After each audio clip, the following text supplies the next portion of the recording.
They're all listed here, they all received 24-hour bans, as well as a few I missed from last week. And so the first story on Monday comes from Ding Ding and a Twitch streamer who goes by the name Ethan G. Ethan G claims on his stream that he bought his Twitch partnership for $500.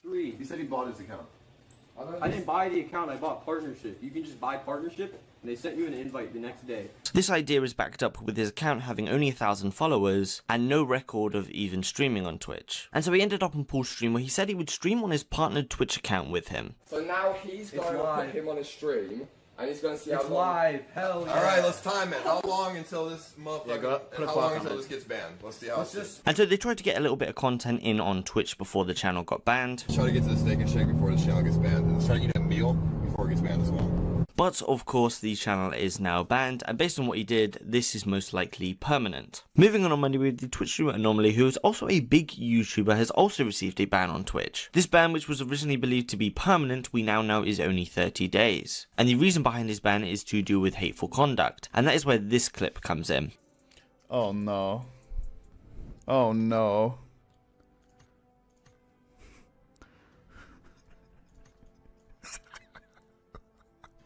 Dude.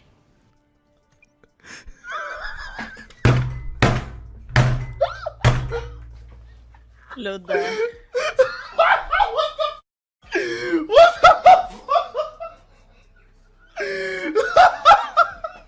Moving into Tuesday, Dr. Disrespect Live raised a total $12,600 for the charity Game Changer, which is just a nice thing to hear. Coming to Wednesday, the streamer, also the YouTuber Eugenia Cooney, received a ban. She told us on Twitter that she got a ban for nude content but always keeps herself covered, later on telling us the ban was only 24 hours. But the image people are linking to this ban on Reddit is a nip slip, and I'm going to leave it up to you guys to decide whether it was worthy. As well as two short stories that come from Wednesday. First off, Sodapoppin hits 2 million followers on Twitch.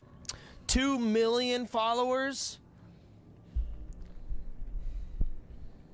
To celebrate, let's suck some. As well as a stocks and shares streamer lost $17,000 due to putting money down on oil before the numbers release of how much oil inventory there actually is. And so moving into Thursday with a few updates on the Amouranth story from last week. If you haven't seen last week's video yet, I would suggest going to watch that first. So the updates are around Amouranth doing an interview with the website Sci-Fi Wire. And so on this interview, I'm going to go over the main points on the page. So first up, the first few paragraphs and first half of the page are all about Amouranth and what she does, and a little bit about her history. But then we move down the page where she starts to talk about Ella of the Day's video, first talking about in the first paragraph how Ella of the Day has created an online mob dedicated to doxing her information. Moving on to say Ella of the Day's channel should be held accountable for these actions, and his channel should be taken down. Next, saying that she has not attempted to do anything about the video, which is where Ella of the Day said this in his video. Another lie, by the way, you said that you haven't taken any action to get the original video removed, which is not even remotely true. I've been spending the last week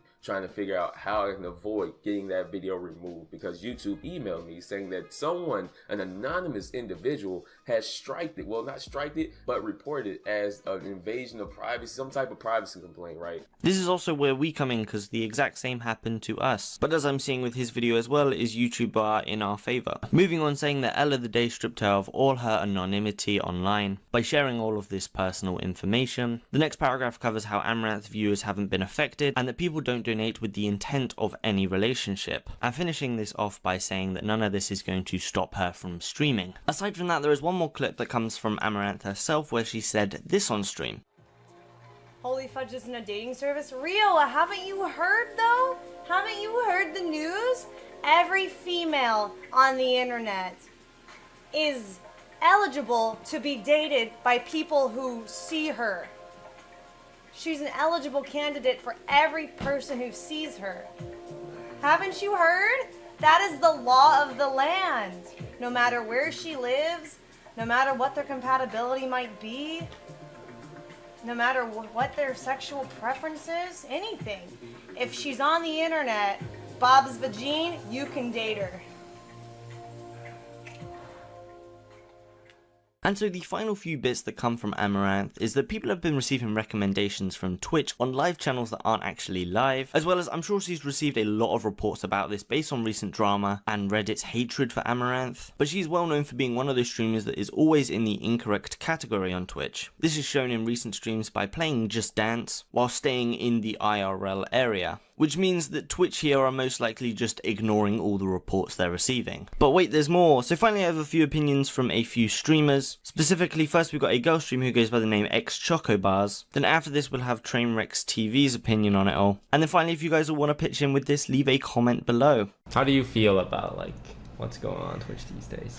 Like the girl aspect thingy?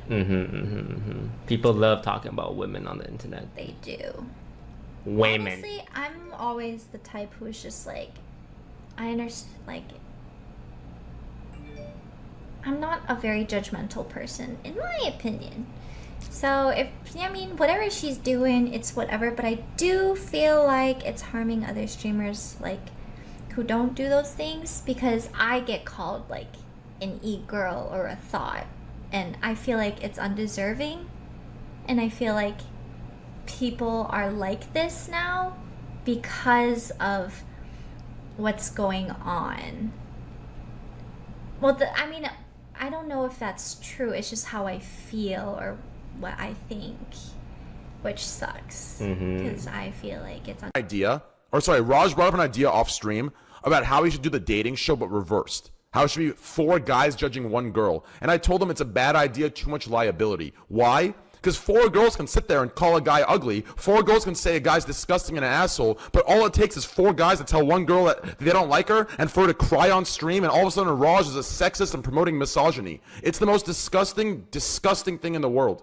I told him it's too much of a liability not to do it. Imagine all it takes is 3 guys to reject the girl to cry and say, you guys are assholes. And the next thing you know, 10 different sites are covering Twitch.tv promoting misogyny. Like, it's the most disgusting thing I've seen in my life. Coming into Friday, first we have Destiny, who has now also been banned from Twitch. He got a 30-day ban for using this word. There was a few other bits of context where he was talking to another streamer about the streamer and his mum being Cuban, and that Twitch might have taken that out of context. And as an outcome, Destiny is now streaming on YouTube. Destiny, if the people want to see more of your work, and they get you.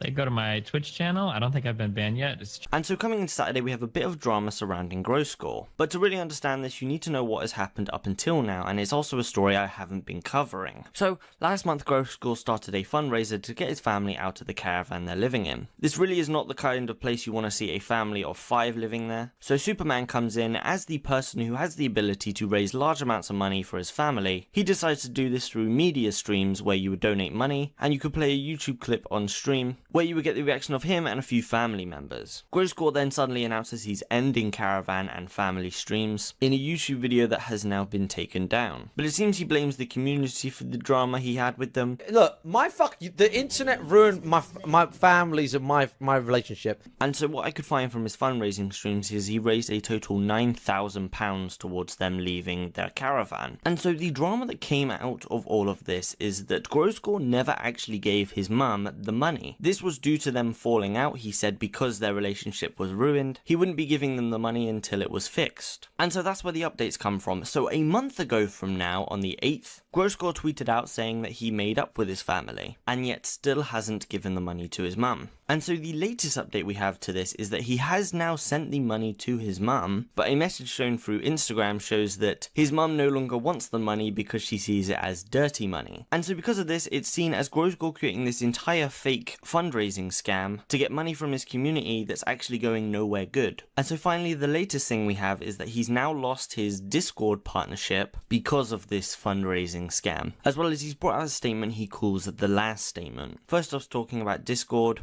then talking about how he wants to hand his mother the check with the money and walk away from all this drama, then talks about online media and why it's all so wrong, then talking about how he's going to change his content and the way he opens up to us, and then finally apologizing again. And so finally on Saturday, the Twitch streamer ArmyVet21B pulled his wiener out on stream and received a 24-hour ban for it. And so finally, in leaked news, first off we've got Lady Arvi, who had her $100 Patreon pictures leaked, and Missy Poems, who also